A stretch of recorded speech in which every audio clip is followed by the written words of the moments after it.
shit! Welcome back! Welcome home to the Byron and Pace show. Podcast. Oh my God. Yes. Wow. What an energy we're bringing today, this week. Oh my God. As you may have heard, we have recently discovered that our audio road... Our recording mixer has the best sound intro ever! Thank you. It's time!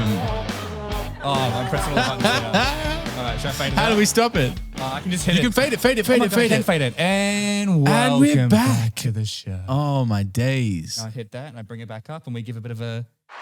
It is actually nice to be here, guys. Ladies and gentlemen, thank you so much. Oh, what a week we've had. What a week we've had. We've been full guns ahead with Byron and Pace. We've just launched Byron and Pace officially as a company. Yes, we have. Congratulations to us. We have a Should we pour a drink out We shall. in celebration? We have a joint bank account together. We're looking at bringing on someone to work half for Byron and Pace, half for my company, Driven Young. Yeah, so we, as some of you will have seen, and we put an ad out for an intern. We've got a few interviews this week, actually. We got 15 people apply. And which isn't a huge amount, but man, we got like 5 really high quality ones. Absolute weapons, yeah. I was even saying to Dale, Pace. Sorry, Shia. I was even saying How dare you, Pace. Mr. How you dead named me? No, I shouldn't say that. You misnamed me. Yeah, misnamed. I was even saying to Pace, like, should we try just hire 2 of them? But we don't have the budget for that right now. But there are a few that we've definitely got our eyes on, and very excited to have some interviews today, and hopefully bring them on the team so we can help put out some more high quality content for you all. Absolutely, yeah. I'm just excited to have someone else around me other than you. Like, yes, I know. Come on, man. I live with you. I know. And we're looking at signing a deal, which we'll keep on the low, but we're looking at signing a deal with On Friday, I think we're signing. Yeah, which will be big for Byron and Pace. Yes. So exciting times for sure. So we got a great episode ahead of us. We're going to be doing Factor Cap as per usual and News for Noobs. Oh, and we should do Would You Rathers. Yeah, well, I mean, I'm sure I could pull out some. Yeah, I think we should probably do a couple. I've got a good one actually. So Okay. yeah, we'll do that. See how we go. I guess we'll just jump straight into it, shall we? I think we should, Byron. I think we should. Do you got any good opening ones? I do have a good opening one. By all means. This is the most hilarious and epic gay rights protest ever. Okay. Okay, let me explain. In 2004, after the Australian government passed legislation stating that marriage only exists between a man and a woman, a group of homosexuals left Australia and declared a new nation, the Gay and Lesbian Kingdom of the Coral Sea Islands. They sailed over on a ship called the Gayflower, in an homage to the Mayflower in America, and wrote their own Declaration of Independence. They also declared war on Australia. Wow. And then in 2017, when legalization of same-sex marriage, the nation was dissolved. Beautiful. Yeah. You love to see it. Exactly. 2017. Yeah, I know. Is that when we only... Oh Yeah. my God, that's so recent. Yeah. And 2004 was when they basically said you can't have gay marriage. Yeah, exactly. I just love that it was called the Gayflower. I think that's Gayflower. brilliant. Oh, yeah. man. Yeah, they're just ahead of their time, weren't they, in terms of just like not even caring. They're just like, they know what they want. Yeah, I'll say it's true. It's 100% true. Nice. And good on them. Like, Yeah, that's good on such them. an epic tale. A submission by James Thurston, who submitted the poop story last week. Oh, very nice. That James was a good O? one. Jimmy, Jimmy? I believe. Jimmy? No, shout out to Jimmy. He's a good friend of mine. Yeah, that's crazy. 2017 is mind blowing. Yeah. Well, Like- here's to the Gayflower. Gives me the same vibes as Bodie McBoatface. Here's a good one. Okay. This is the oldest song ever written. Nice. Okay. Let me explain. So Hurricane Hymn number 6 is considered one of Earth's earliest melodies, dating back to over 3,400 years ago. Hold on, let me stop you there. It's number 6. What about the other 5? I don't know, because we couldn't find them. Okay. All right. You got to keep listening. Okay. So the hymn was discovered on a clay tablet. The hymn was discovered on a clay tablet in Ugarit, now part of modern-day Syria, and is dedicated to Hurricane's goddess of the orchids, Nikal. The clay tablet text was discovered alongside around 30 other tablet fragments, and specifies 9 lyre strings. Is that how you say it? Yeah. Lyre. And the intervals between those strings, kind of like an ancient guitar tab. Shit, yeah. So 3,400 years ago, you can actually listen to it on YouTube. Someone has taken the notes, converted it into guitar, and done their interpretation. What does it sound like? I don't know. I guess we'll see. It'll be on the background of this song. Will it? Okay, Yes. yeah, we'll see if we can manage that. Wouldn't it be fascinating to hear the first 5? Like, Guess I couldn't discover them. yeah. I have a feeling that a lot of like classic folk songs that we know and love have been just like passed down and reinvented, and the lyrics been changed and stuff, like from old melodies and stuff like that. Yeah. Unless it's Cap. Oh, fucking hell. No, I reckon it's true. It's completely true. Yeah, of course. You know that's smart. Well done. This is not fair. You've got the button. I know. I love the power. I love the power. I need like a gadget arm. Go gadget arm. All right. Did you know that it's illegal to post photos of the Eiffel Tower at night? What? What do you? Okay, all right. Let me explain. Under French law, known as freedom of panorama, it's fine to take pictures of the Eiffel Tower at night, but only for personal use. However, this is because the light show is actually an art installation installed in 1985 by Pierre Bidot. Of course, his name's fucking Pierre. Yeah, Pierre. And it's technically owned by the artist and protected by copyright, meaning that you need permission to post it and share it. Oh, shut up. Go fucking screw yourself. This guy sucks. Like, you need permission to take photo of the Eiffel. Yeah. I'm going to say it's true. Sounds like something the French would do. Yeah, it is true. Yeah. Unfortunately true. Yes. That was a submission when I was in Paris the other week. Isaac B101 sent that through. Yeah, fun fact. You're in Paris. Wow. Yeah, that does sound like something like that. Yeah. But like, what are they going to do? Yeah, what are they going to do? Is he still alive? I think it's more like if you sell photos of the Eiffel Tower at nighttime, you probably... Even then, if you took an amazing photo or something, like what if you took a photo of someone proposing, in front of it and they want to use it? Pay up, Byron. All right, fair enough. Have you heard of the Jester who outsmarted the king? The Jester? Let me explain. So Triboulet was a jester for King Louis XII, who is perhaps most famous for slapping the king on the buttocks. The act greatly angered the king and he threatened to have Triboulet executed. After taking a moment to calm down, the king decided to spare Triboulet's life if he could think of an apology that was more offensive than what he just did to the king. Oh, wow. Triboulet went on to say, "I'm so sorry, your majesty, that I didn't recognize you. I mistook you for the queen." Triboulet's response was clever and indeed more offensive. Broke an order put in the palace that prohibited anyone from making fun of the queen. So he broke that order. The king decided to proceed with the execution, but allowed Triboulet to choose how he would die. Whoa. With his life on the line, Triboulet replied, "Good sire, for Saint Nitish's." Do you know who that is? I can't see the writing. Okay. "Good sire, for patrons of insanity, I choose to die from old age." The speechless king could do nothing but laugh. He cancelled the execution and decided to just banish Triboulet. Oh my God. What a hero. Yo, that's fucking crazy. Also, you forgot the French link. King Louis? Oh my God. Come on, man. You're slipping. I'm slipping. I reckon this is true. This is amazing. It is true, yeah. Oh, shit, yeah. That's so good. What a little boss. You reckon he's just like didn't even care about his life. He's just like, I'm just going to have fun and see what happens. Who knows, man? That's I reckon a lot of people would have done that in those days. I'd love to see. Oh, wouldn't you love to have been there for these moments? Like, yeah. All right. Shit, yeah. Well, speaking of the French or France. We seem to have a lot of France-related stories, I feel like. It's a crazy place, man. It's an interesting place. There've been multiple King Louis stories. Yeah, true. Did you know that all right, this is a bit of a long one, by the way. Did you know that the body of the most famous female scientist ever is so radioactive she needed to be buried in a lead-sealed tomb? Oh, it might be who I'm thinking of, but keep going. So let me explain. Dr. Marie Curie is the first female professor ever of France, was the first person ever to win 2 Nobel Prizes, and is the only person ever to have won them in 2 separate scientific fields, chemistry and physics. Oh my God. She discovered 2 new elements, polonium and radium, and pioneered the treatment of treating tumors with radiation, right? She died of age 66 from aplastic anemia, which is believed to have been contracted from a long exposure to radioactive elements. She was the first female to be buried in the Panthéon, the Pantheon in France, like the big official building, and her body is so radioactive that she needs to be encased in lead for the next 1,600 years. Wow. Yeah. Wow, that's incredible. It is. She is incredible. 2 Nobel Prizes in 2 different industries. Not industries, but like fields. Yeah. And most people can't even achieve one. Well, I mean, of course, yeah. Wow. I'll say it's true. It is true. Wow. So epic. That was a submission from Dr. Betsy Marigoman. Is this one of those stories? Because I know when I was like, I remember some stuff from science in school, and it was like heaps of female scientists. Yeah. No one really cared about until we discovered how talented they were in like the early 1900s, and we went, oh, they were actually really talented because they lived up in a sexist world, where their like achievements were like dwarfed on. Yeah, exactly. Or like their male colleagues would take all the credit for their work and stuff like that.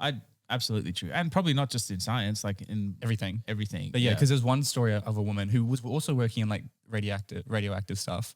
just radioactive stuff. Yeah, I can't remember her name or anything, but I just remember like no one knew who she was until like, recent times, as in like the past 100 years. Yeah. She was the mastermind behind a lot of the stuff, which is sad because she died with no credit. receiving no. I guess that's not why you do it, but surely it's nice to be rewarded. Absolutely. I think there's something about the discovery of DNA and the structure of DNA that was... Yeah, maybe that was it. Yeah. I can't remember. This was like year 8 science. So Yeah. Anyway, if you do know, write in, let us know. But I got no link here. come on, man.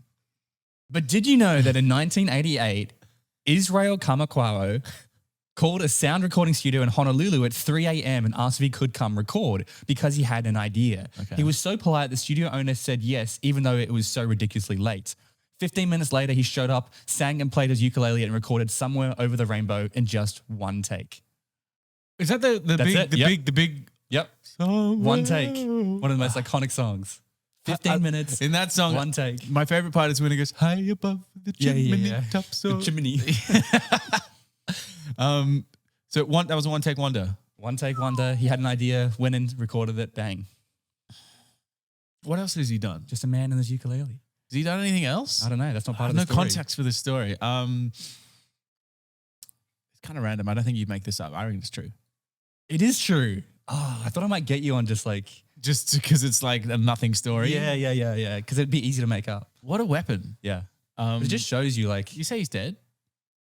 No, I didn't say that. Did I? No, I definitely didn't say that. I think he it's died. you. Yeah, I think he might have died recently, Yeah. actually. Maybe a heart attack or something. Yeah. Well, no surprises. Yeah. But yeah. I mean, it just shows sometimes you don't need all the fancy equipment. Did you know that The Show Must Go On by Queen was recorded in one take by Freddie Mercury? The show must go on. Yeah. And this was when he was like deep in the suffering of his disease, like HIV/AIDS.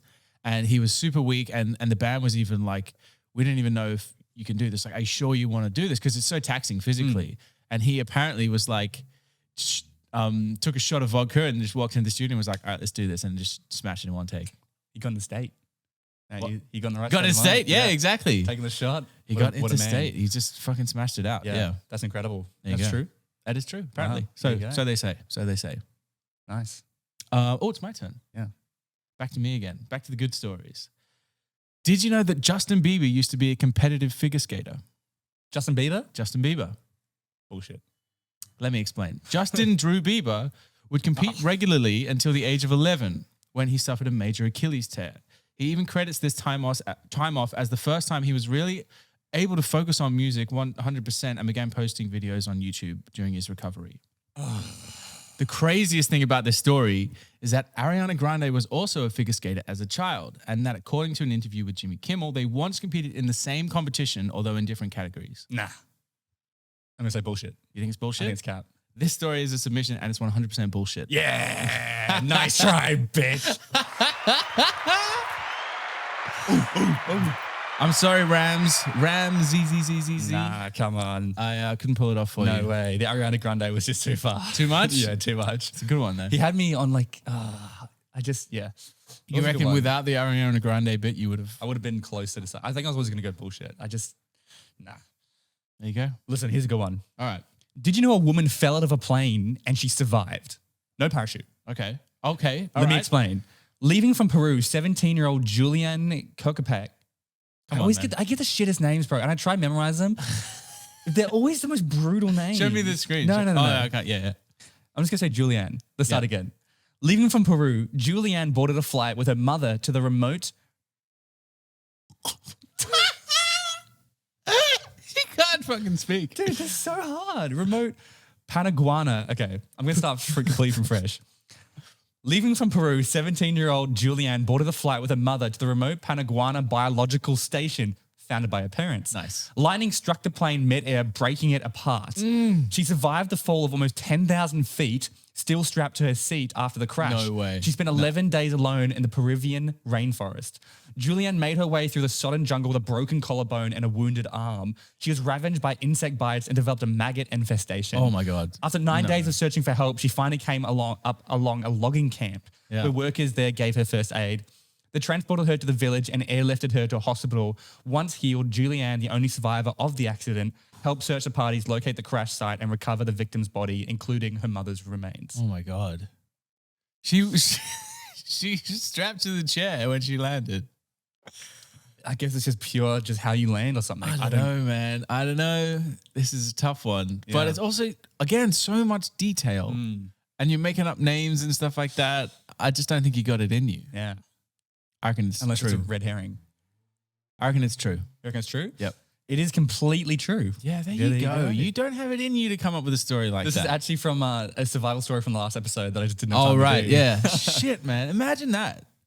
Yeah. Oh, Heavy love it. stuff. Love heavy it. stuff. I don't know. Gives Also- me mad Joan Murray vibes. big Joe Murray vibes. But you've also got to like survive also knowing your mum's just died. I suppose like the grief will probably set in after you've dealt with your Yeah. situation. Yeah. Wow. Well, there you go. What a hero. There you go. I know now it's time for News for Noobs. Oh my God. How good is that? And we even, by the way, these are like the template. I know, we can yeah. customize these and change we'll it. put in some jingles in the future, but yeah. Oh, that's good, Byron. I'm proud of you for that. Thank you. Thank you. Did you know that Justin Bieber lost yeah. half the use of his face? What? In June, he announced that he was diagnosed with Ramsay-Hunt syndrome, which led to half of his face being paralyzed. In a video message, he said, "As you can see, this eye is not blinking. I can still smile on this side of my face, but the nostril won't move. So there's full paralysis on basically one side of his face. I think it was the left side of his face, but the video's flipped, so who knows." So he had to cancel a bunch of shows, and he's only just started performing again. But basically, it was like a result of physical exhaustion and like fatigue. Oh my God. Is it permanent or? I don't think it's permanent. No. Oh, yeah. Wow. Wild, huh? Heavy. I didn't know that. And the I'm video, surprised the video that he posts, he's like got one side of his face normal, and the other is like the eye is like open, Like Two-Face. and like looking around and shit. Whoa. Yeah, super whack. I've never heard of that before. Like Yeah. from just being exhausted. Yeah. Okay. Wow. Yeah, Interesting. there you go. There you go. Again, keep in mind, guys, this whole segment is just news for noobs. It's the only news you need to know Exactly. to keep yourself, sounding smart in the conversation. Just little things you want to drop in at the dinner table. And also, we made a decision that we're not going to cover like war and my people God. dying and all this shit. It's just like, If you go on the news, like I have to filter through just to find a good story. Or it's stories that aren't just death. like that's It's not just- even that's not a positive story. No, it's just like it's interesting though. Yeah, But like, I mean, it's just Trump, Russia, death, yeah. murder. It's just horrible. So, like, here's one. Mm. So last year, Netflix began rolling out a new service for subscribers, but so far only 1% of users have used it. Oh, okay. What is it? So last year, Netflix began rolling out this new service called Netflix Games. Intended as a way to get users to stay subscribed between show releases, data shows that not many people are taking it up at all. In fact, I've never even heard of it. I didn't even know we had it. Neither, yeah. Since the service rolled out, Netflix Games has been downloaded at least 23 million times, retaining an average player base of 1.7 million. That's less than 1% of Netflix's total subscriber base of 221 million, signifying that the vast majority of Netflix subscribers just do not care about games. Well, they don't want to play games on a shitty little TV. Yeah, like your remote. thing. Yeah. I don't know how it Most people works. have a computer or whatever. Unless you can, I don't know. Yeah. But there are games like Stranger Things games and stuff on there. Oh, Maybe we don't right. have in Australia. Yeah. I don't know, probably. but I mean, it doesn't surprise me. I mean, Netflix just seems to be like getting hit hard this year. Mm. They're not keeping up with what needs to be kept up with. It's interesting. I mean, we talked about like the TV war and stuff like that last week. Netflix isn't even in that war. Yeah, I know. They're not even in. Yeah, although they had Stranger Things, which was True. like the biggest thing Yeah, ever. yeah. So yeah, fair play to them. Did you know that Serena Williams is set to retire after the US Open? That was one of my stories. Yeah. Yeah. That was one of my stories. Damn. Dude, look at this.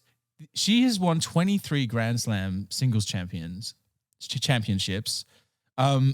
She's 40 years old, dude, and she won her first one in 1999 when she was 17. That's insane. That is insane. That is insane. She's 40. No wonder she's retiring. She's like the most successful athlete ever, I think, or like up there. I think Kelly Slater might be actually the most successful athlete ever. Well, yeah. I mean, you got to be careful because it's like you're talking about individual hard. sports. It's hard to know. Yeah, It's like yeah. if you're playing football or something, it's hard to right, because you're in a But- team sport. man. Like, yeah, what an absolute weapon. She's a machine. Yeah, That's awesome. But yeah, because I've got here, I got the same story. She's looking to retire. Wait, where is it? Yeah, she said, never liked the word retirement, and it doesn't feel like the modern world to me. However, she said in uncertain terms that she's about to leave a sport she's dominated for decades. I've been thinking of this as a transition, but I want it to be sensitive about how I use that word, which means something very specific and important to a community of people, she said. Yeah. Well, we'll see. Go. Someone knocking on the door. All right. Here's some sad news, as I'm sure you probably heard. Olivia Newton-John recently passed away. Yeah, breast cancer, I believe. I know. 73 years old, but Melbourne have set up a whole tribute for her. So Olivia Newton-John's family is set to accept the Victorian government's offer to state funeral as a tribute of the renowned singer, movie star, and philanthropist continue to pour in from around the world. She's actually an Australian. Did you know that? Yeah. Yeah, she's Australian. So this is a big deal. You know, she's one of the most iconic Australian This is what we actors. got, guys. Yeah, we don't have many. It's like her big and Australian AC/DC. accents. And like Nicole Kidman. Yeah. And Hugh Jackman. Hugh Jackman. That's all we've got. Huge. Did you know I've never seen Grease? I've seen bits of it, but I've never seen the whole thing. It's good. Good songs. Great songs. Yeah. Great movie. Yeah, but I mean, very, very sad. In 73. It's not old enough. Not old. Like, I'd be disappointed if I died at 73. Well, we've had this conversation before. I'm going for 120 minimum. Yeah. I'm going for like 500. My body will go for 110. Yeah, and then upload to the virtual reality, live in the metaverse for a few hundred years till I get bored and just, Yeah, then just call it quits. Yeah, I reckon. I got one more, which is actually massive. Get this. Did you know you can now leave a WhatsApp group silently? I did see that, yeah. How good. Meta, Facebook, WhatsApp, whatever, announced new privacy features for the latest update that users will be able to leave chat silently, controlled who can see their online status. That always annoyed me. If I open the app, someone's like, I can see you're there. Let me ask you a question. I'm like, no, I'm not like replying. I'm not here. I'm just like happen to check on something, or like I open my phone. And also be able to block screenshots on like explosive messages, like view once messages, so people can't like, I don't know, I never use that shit. Yeah. I don't use WhatsApp a hell of a lot. But yeah, rolling out these features this month, but starting in the UK. See, Australia, we don't get anything, man. I don't think we have Netflix games because I never seen anything about it. Yeah, so. I reckon that's true. Yeah, no, we are very lagged. It's interesting though. It is interesting. Interesting. Again, just stuff you can sprinkle in. Olivia Newton-John. You know, do you hear Victoria government's doing a state funeral for her? Oh, wow, interesting. Did you hear Serena Williams is looking for retirement? Oh, Netflix games. What's that? That's probably a bad one actually in hindsight. True. I'm applying. Yeah, yours isn't very good. But, did you know Daniel Ricciardo is reportedly seeking a whopping 8-figure payout to walk away from his contract with McLaren? 8 figures. What's 22 that? million. Oh, whoa. The 33-year-old veteran has become embroiled in the F1's mid-year silly season because they take like a mid-year break. Yeah. Following reports, he's being replaced by fellow Australian Oscar Pistori at McLaren for 2023. The news erupted last week after Fernando Alonso blindsided the F1 world when he jumped into Sebastian Vettel's vacated seat at Aston Martin for 2023. Mm-hmm. Alpine then announced Pistori would be the man to replace Alonso, only for the Melbourneian to reject the seat. Keep in mind, this guy's never driven an F1 yet, right? But he rejected an F1 seat because people then suspect, well, he must have a deal with McLaren. It's the only reason he'd reject the seat. Yeah. So now Ricciardo has asked for a $21 million payout from McLaren for the early termination of his contract. Ricciardo is said to be the only party who can break the contract with the team, which expires at the end of 2023. Contracts, man. You need a good lawyer. Here's the thing, like people are hating on McLaren and stuff, and it's just it's a sticky situation because he hasn't been performing. Yeah. And McLaren have KPIs to hit. They've got stuff to do. Yeah. But that being said, McLaren also promised Daniel Ricciardo a car that would compete with Red Bull and Ferrari and Mercedes, and they haven't really delivered because even Ricciardo's partner, he's been doing well, much better than him, but he's still like, just competing in the mid section. So, I mean, messy, but I mean, this is where competitive. This is where F1 is so much drama because there's only like 22 drivers on the field, or 20, like 20 that, whatever teams in and out. Yeah, a lot of drama. So exciting stuff. Go. But hopefully he stays in it for 2023. I'm sure he will. He's such an icon, especially the Netflix series has really established him as it's like Ronaldo. Like Ricciardo joins a team, all of Australia goes with him. Right. You know what I mean? Or all these people go with him and people buy shirts and stuff. So it's not just his skill, but he brings a lot to the team outside of that. Well, there you go. If I knew more about F1, we could have a conversation. Yeah, true. I got one more. Yeah. So French scientist apologizes after trolling Twitter with a piss it. Oh. Fuck, sorry. I love this story. French scientist apologizes after trolling Twitter with a picture of a sausage. Yeah, I know. A French scientist is doing some damage control after setting Twitter into a frenzy with a picture of what he claimed to be a distant star, but was actually just a piece of sausage. Of what appeared to be a telescopic photograph of a red-tinged circle on July 31st, claiming it was a photo taken by the James Webb Space Telescope of the star Proxima Centauri, which is the closest star to the sun. Photo of Proxima Centauri is the closest star to the sun, located 4.2 light years from us. She was taken with a James Webb telescope. The translated tweet said, the level of detail, he continued, a new world is revealed day after day. After his initial tweet began going viral, Klein later admitted that the picture was not a distant star, but just a photo of a chorizo, Yeah. a type of sausage. There you go. I love that so much. And surprisingly from the French, you know, they got a bit of humor in them. French are just, They're all over us. they are. They give us a lot of good content. Yeah. I mean, you always got to never underestimate the stupidity of the average human. Yeah, true. Seriously. True. Like, Apart from our listeners. Except for our listeners. Very highly intelligent, respectable. But again, Although they listen to us, so Yeah. questionable. but that was a great little sprinkle to add into it. Yeah. There's a great little It's a did you hear sprinkle of about sausage. this? A sprinkle of sausage, exactly. Do you want to hit whatever we've got for the Would You Rather? Alrighty, and Ooh, Would You Rather? maybe we should keep that. That's pretty good. Damn. Byron Dempsey. Yeah. Would you rather have penis fingers or vagina ears? Vagina ears. Yeah? Yeah. It's got to be done. And the penis fingers would be like soft and and then they get hard. There'd be no grit. Oh, it just. Yeah, definitely. Vagina ears? Yeah, definitely. What about you? Yeah, I reckon you're right about that one. Yeah, it has to be. It has to be.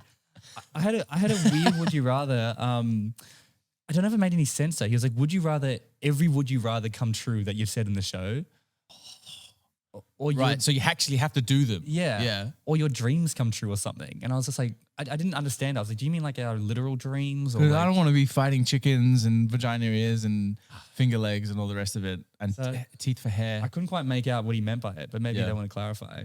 Yeah. Would you rather be 10 minutes late or always be 20 minutes early? I reckon 20 minutes early. Yeah, of course, it has to be 20 minutes. There's no downside to being 20 minutes early. I was like, this is an ongoing thing with Our friend. Annalise, my girlfriend, is Oh. like, she's early to everything, like Yeah. like half an hour early to things, 15 minutes early to things. And like, it's fine when you're meeting somewhere public, but when you're going to like someone's house or something like that, there's nothing worse than someone coming early. As I've discovered. I know, right? Yeah. Yeah. I think in most situations, you're better off to be early. Yeah. Because you can just wait outside or go to a cafe or like find something to do. It shows you respect the other person's Yeah. time, I think, is Yeah. the main thing. You got any more? I'm didn't- just flicking through a page here because I haven't prepared any. All right, give me 1 second. We may cut this time out or not, but I've got a good way of finding them pretty quickly. Ooh, this is a tough one. Okay. This is a brutal one. Would you rather solve world hunger or global warming? Well, you couldn't solve world hunger without solving global warming because we're going to run out of farmable land. So, global warming. Or by solving world hunger, I'd probably be that's solving saying- global warming. That's what I mean. If we I can reckon, solve world yeah. hunger, I think, You'd have to by default solve global warming. well, not we're literally, gonna run out but I of think food. there's just way more people that could help contribute I think we're going to run out of food if we don't solve global warming, though. eventually. But also, we've got like a population issue, like too small. Too small. Right now, we're big, but like since the 70s, 71 or 72, we've been having way In less certain kids. countries, in more developed countries, yeah. I don't know. I'd go, just because I'm trying to be clever, I'd go solve world hunger because as a byproduct of that, we'd have to have solved climate change. Mm, Yeah. yeah, nice. Yeah. I got another one here. I'm just scrolling through. I'm seeing some good ones, but unless you got one, I'll do one more after this. Okay, all right. Call it a. Would you rather only have one night stands or 2 night stands Like sleep with them twice. or once? 2 night stands? You have to have a 2 night stand with everybody. I don't know. That's not. I'm not that fast. I mean, it could be a shit question, but 2 night stands, I think. 2 night stands? Yeah, because even though it's crap, it's like only second. Roll the dice again, see what you get. Here's a good one. Okay. Would you rather be in a zombie apocalypse or would you rather be a robot apocalypse? Be in a robot apocalypse? I reckon robot apocalypse because, but the zombies, they're way easier to beat. I reckon robots would be, I think you're game over. but I'm less scared of robots. Zombies are pretty scary and also like I could turn into a zombie, which is nightmare scenario. Yeah, and it's usually way more because it's all humans. With robots, it might be like 1 for every like 50,000 humans or whatever. I'm more equipped to deal with a zombie apocalypse than a robot apocalypse, so I'm gonna go with zombie. What do you reckon? Zombie. Yeah. Yep. We've seen more videos like TV shows. We get it. Oh, and I thought she would. I don't know. Because the robots, they're going to be way too clever for what we got going on. All right, we'll go zombie. Yeah. Well, look, that's it for this episode of the Byron and Pace podcast. As per usual. Oh, man. It's so good to be so good, right? It's so good. As per usual, please leave a rating review if you've made it this far in the episode. We've had like over 270 people leave ratings and reviews for us on Spotify. Have we? How good is that? Oh, yeah. How good is that? It takes you 3 seconds. Come on, give us the stars. All we need are the stars. It means a lot to us. We're looking at really scaling out the podcast, getting up our content. We've got a live show in the works.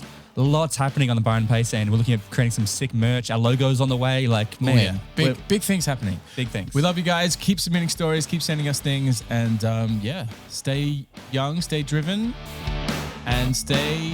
We'll see you on the next episode. Yeah.